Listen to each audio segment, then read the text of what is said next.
हाय, hello, नमस्कार. कसे आहात तुम्ही सर्व? मस्त ना? तर आज सकाळी मी उठायच्या अगोदर दीदी तिच्या पप्पांसोबत उठली होती आणि अशी वर्कशीट घेऊन बसली होती. तिला आता वर्कशीट कंप्लीट करायला खूप आवडतं, कारण मग त्याच्यामध्ये कलरिंग वगैरेच्या ॲक्टिव्हिटी असतात आणि म्हणून ती उठल्या उठल्या बराच वेळ वर्कशीट घेऊन बसलेली होती. त्याच्यानंतर मी उठल्यावर ब्रश वगैरे केला आणि लगेचच मुलांचा टिफिन बनवायला घेतला, कारण त्यांना स्कूल होतं. तसं तर गुरुवारच्या दिवशी मी मुलांना साबुदाण्याची खिचडी देत असते, कारण मग या दिवशी सचिनचा पण उपवास असतो आणि मुलांना पण खिचडी आवडते. पण मागच्या आठवड्यात मुलं आजारी असल्यामुळे मी साबुदाण्याची खिचडी काही दिवस स्किप केलेली आहे, कारण मग साबुदाणा पचायला हेवी असतो. त्याच्यामुळे मी आज मुलांच्या टिफिनमध्ये मटकी देणार होते, कारण मग मटकी पण मुलांना आवडते. सकाळचा चहा म्हणजे आमच्यासाठी अमृतच समजा, कारण उठल्यावर पहिल्यांदा चहा लागतो, त्याच्यानंतर दुसऱ्या कामांना सुरुवात होते. मग मी लगेच चहा ठेवून घेतला. मुलांचं स्कूल 9:15 वाजता असतं आणि आता उन्हाळ्याचे दिवस चालू झाल्यामुळे 9:15 खूप लेट वाजतात. त्याच्यामुळे माझा निवांत स्वयंपाक आवरून होतो. चहा घेतल्यानंतर मी लगेचच चपात्या बनवायला घेतल्या आणि दीदी सकाळी लवकर उठल्यामुळे तिला भूक लागत असते आणि मग तिचं असं काही ना काही खाणं चालू असतं. तसं तर मुलांना उठल्यावर पहिल्यांदा मी ड्रायफ्रूट्स देत असते. तसा दक्षू लेट उठतो, मग तो जास्त काही खात नाही, फक्त दूध पिऊनच शाळेत जातो. त्याच्यानंतर आम्ही बाहेर निघालो होतो आणि बाहेर गेल्यावर सचिन लस्सी पिणार नाही असं कधीच नाही. त्यांना दुकान दिसलं आणि ते दुकानावरून परत तसेच आले असं कधीच होत नाही. त्याच्यानंतर आम्ही या दुकानात गेलो होतो, कारण मला केकसाठी रॉ मटेरियल घ्यायचं होतं आणि मी आतापर्यंत केक कधीही बनवलेला नाही आहे. तसं मी त्या ताईंना सांगितलं, पण त्यांनी मला एकदम व्यवस्थित समजून सांगितलं आणि त्याच्या अकॉर्डिंग मला सामान पण दिलं. मेन म्हणजे मला सगळ्यात आधी आज मॉलला जायचं होतं, कारण घरातला बराचसा किराणा संपलेला होता आणि मला तो रिस्टॉक करायचा होता. मग त्यासाठी आम्ही स्मार्ट बाजारला गेलो आणि स्मार्ट बाजारला गेल्यानंतर एंट्रन्सलाच त्यांनी असे फ्रूट्स ठेवलेले आहे. मग लक्षात आलं की मुलांना टरबूज आवडतं. मग आम्ही तिथून पहिल्यांदा टरबूज घेतलं आणि इथे टरबूज ते किलोवर देतात, तसं बाहेर किलोवर देत नाहीत, खूप महाग असतात. तसे मला इथे ते थोडे अफोर्डेबल वाटले, म्हणून पहिल्यांदा टरबूज घेतलं. तिथं गेल्यानंतर मी किराणा घ्यायचा सोडून बाकीच्या गोष्टीच बघत होते आणि भाजीपाल्याकडे गेले तर भाजीपाला एवढा फ्रेश दिसत नव्हता, म्हणून मी भाजीपाला घेतला नाही. मॉलला गेल्यानंतर वरच्या सेक्शनला गेलो नाही असं कधी होत नाही, कारण वरच्या सेक्शनमध्ये कपडे आहेत आणि किराणा घेऊन झाल्यानंतर मग आम्ही कपड्यांच्या सेक्शनला गेलो, कारण सचिनला थोडे कपडे घ्यायचे होते. सचिनची शॉपिंग झाल्यानंतर मी पण माझ्यासाठी काही कपडे बघत होते, पण मला काही फार आवडले नाहीत.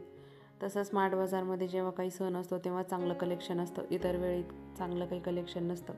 त्याच्यामुळे मी माझ्यासाठी काही घेतलं नाही. आम्ही मॉलला गेल्यानंतर नेहमी एक्स्ट्राची खरेदी होत असते. घरातून निघालो तेव्हा 1-2च वस्तू डोक्यात ठेवून निघाले होते, पण तिथे गेल्यानंतर एवढं सामान झालं की ते पिशवीतच मावत नव्हतं, पण कसंबसं घरी आणलं. घरी आल्यानंतर सचिनने मस्त असा थंड दुधामध्ये चिक्कूचा शेक बनवला होता, कारण त्यांचा आज उपवास होता आणि थंड असल्यामुळे मुलांनी पण तो आवडीने पोट भरून पिला. दिदूला चिक्कू आवडत नाही, पण असा ज्यूस बनवून दिल्यामुळे तिने पण तो आवडीने पिला. त्याच्यानंतर पिल्लं दुपारी झोपे गेले आणि लगेच मी केक बनवायला घेतला आणि ज्या दुकानातून मी हे प्रीमिक्स घेतलं त्या ताईंनी सांगितलं होते की एवढ्या प्रीमिक्समध्ये अर्धा किलोचा तरी केक बनवेल, पण एवढा मोठा केक मला बनवायचा नव्हता, कारण मी याच्या आधी कधीही केक बनवलेला नव्हता.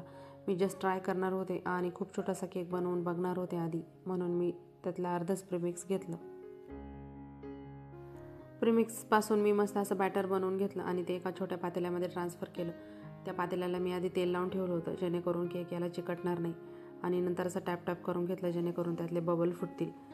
नंतर एक पातेलं ठेवून मी त्याच्यामध्ये एक स्टँड ठेवलं आणि त्याच्यावर नंतर हे पातेलं ठेवलं. पातेलं मी काही प्रीहीट वगैरे करून ठेवलं नव्हतं. बॅटर तयार झाल्यानंतर मी पातेलं गॅसवर ठेवलं आणि झाकण ठेवून 30-35 मिनटे बेक करण्यासाठी केक ठेवला.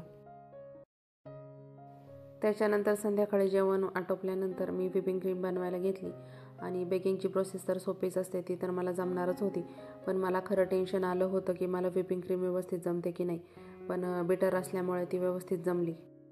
बीटरशिवाय क्रीम व्हिप करणे अगदी अशक्यच आहे, त्याच्यामुळे मी चैताली म्हणजे माझी जाव जेव्हा मागच्या वेळेस आली तेव्हाच तिच्याकडनं बीटर मागून ठेवलेलं होतं. याच्या अगोदर क्रीम व्हिप कशी करायची याचा व्हिडिओ पण मी यूट्यूबवर बघून ठेवलेला होता. आणि भांडाचं पालथं केल्यानंतर क्रीम खाली सांडत नाही, म्हणजे तुमची क्रीम व्यवस्थित सेट झाली असा होतो. आणि त्याच्यानंतर दुपारी केक बेक झाल्यावर मी तो 2 लेअरमध्ये कट करून ठेवलेला होता. त्याच्यानंतर त्याच्यावर मी शुगर सिरप टाकलं आणि सिरपमध्ये शुगर मी जास्त टाकलेली नव्हती कारण मला केक जास्त गोड बनवायचा नव्हता. त्याच्यानंतर त्या लेयरवर मी व्हिप क्रीम लावून घेतली आणि त्याच्यानंतर दुसरी लेयर ठेवली. त्याच्यावर पण मी शुगर सिरप लावलं आणि क्रीम लावून घेतली. केकवर क्रीम मला जास्त लावायची नव्हती कारण मग तो मुलांना पण खाता यायला पाहिजे. केकवर क्रीम स्प्रेड केल्यानंतर डेकोरेशनसाठी मी रेड कलर आणला होता आणि मग तो व्हिप क्रीममध्ये मिक्स करून मी अशी कलरची क्रीम बनवली आणि त्याच्यानंतर पायपिंग बॅगमध्ये भरून डेकोरेशन केलं केकवर. याच्या आधी मी कधीही केक बनवलेला नव्हता, पण मग थोडी आयडिया यावी म्हणून मी यूट्यूबवर बरेचसे व्हिडिओ बघितलेले होते आणि त्याच्यानंतर केकवर काय डेकोरेशन करावं काही सुचत नव्हतं, पण जसं जमेल तसं मी डेकोरेशन केलं. केकच्या डेकोरेशनमध्ये मी केक स्टॉपर पण आणलेलं होतं. मग ते केकवर असं लावलं आणि नोझल मी 2 आणले होते, एक डेकोरेशनसाठी आणि एक नाव टाकण्यासाठी. तर मी नोझल चेंज करून नाव टाकलं आणि हॅपी बर्थडे टू मी असं नाव केकवर टाकलं होतं. मला बर्थडे सेलिब्रेट करायला एवढं काही खास आवडत नाही, पण मग मुलांच्या आनंदासाठी अशा छोटे छोटे गोष्टी केल्या की त्यांनाही खूप बरं वाटतं आणि त्यांना असं वाटत होतं की त्यांचाच बर्थडे, त्यांना खूप एक्साइटमेंट होती म्हणून मी त्यांचंच औक्षण केलं. त्याच्यानंतर सचिनचं पण औक्षण केलं. नंतर केक कट केला आणि असं बर्थडे सेलिब्रेशन केलं. खरं तर मला मुलांना हा केक दाखवायचा नव्हता, त्यांना सरप्राईज द्यायचं होतं. पण आता त्यांना फ्रीज उघडता येतं आणि दुपारी मी केक बेक करून फ्रीजमध्ये सेट करायला ठेवला होता. त्यांनी तो बघितला, तेव्हापासून ते खूप एक्सायटेड होते. पण असो, आपण जे काही करतो ते मुलांच्या आनंदासाठीच असतं. तर फ्रेंड्स, असं होतं आमचं छोटंसं बर्थडे सेलिब्रेशन. तुम्हाला जर व्हिडिओ आवडला असेल तर लाईक करा, चॅनलला सबस्क्राईब करा आणि असेच नवनवीन व्हिडिओ बघत राहा. तोपर्यंत tata, bye bye, take care, good night.